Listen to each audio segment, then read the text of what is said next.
What a sparkling career you have.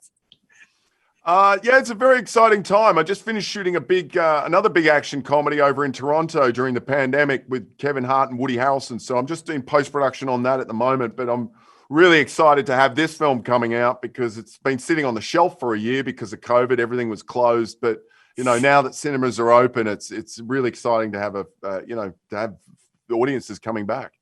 You seem to lean toward action comedies. Is that just something that you love doing?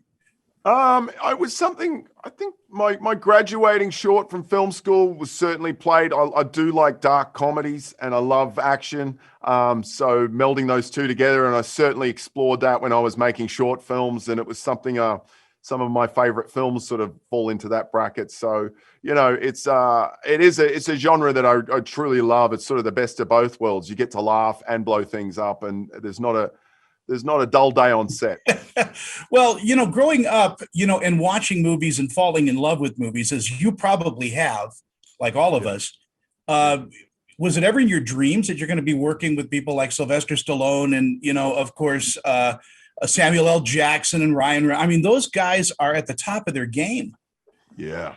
Yeah, no, it is. It's so much fun to get on set and you're working with these iconic actors, and the reason they're iconic and they're successful is because they're just incredibly gifted, incredibly talented, and incredibly hardworking. And so, I learn every movie I make. It's just every day I'm on set, I'm learning, and it's incredible when you get to work with. But Sam's made 150 films.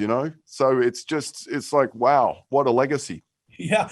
But of course, we never talk about the unsung heroes. That's the people behind the camera, your grips, your gaffers. Those guys really are the ones that make the movie. Yeah. Yeah. And certainly on this, in the action genre, you got like big crews, like quite often it's like 1,200 crew on set, and you're juggling between 4 countries we were shooting across. So there's a lot of hard work that goes into it, and it's incredibly physically grueling for the crew too. So, but yeah, you cannot make a movie without a collaboration, and the whole thing is a collaboration between the cast and the crew, and it's like everybody pulling their socks up and going in for the hard work. Do you gauge through them what's working as far as comedy and what isn't? Because you don't have an audience that's giving you immediate response except for the crew. Yeah. So quite often there was a lot of people cracking up on set. I was the biggest culprit, but there was one day in particular where we were shooting with 3 cameras, and so you've got A camera, B camera, C camera. And I was watching the monitor, and B camera was sort of doing this during the take. And I was like, what's gone wrong? Is something wrong with the head on the camera? And I poked out from my tent to have a look, and the camera operator was laughing and it was shaking the camera. So we had to stop and do it again. What are people gonna get when they go see this movie? Because other than just out and out laughter, the movie has a message, doesn't it?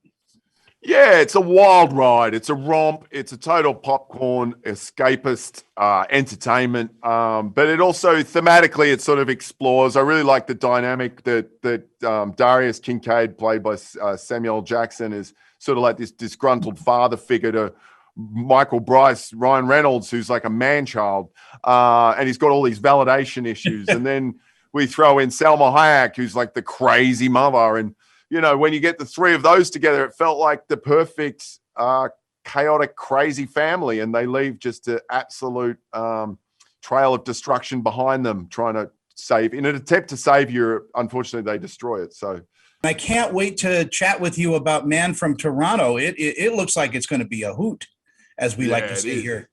It is. It's in a similar world. It's a great cast and great chemistry between Woody Harrelson and Kevin Hart. So. Anyway, I appreciate your time this morning. Thank you so much for chatting with me. And again, it's The Hitman's Wife, Bodyguard. Check it out. It's hilarious. Excellent. Thank you so much for having me.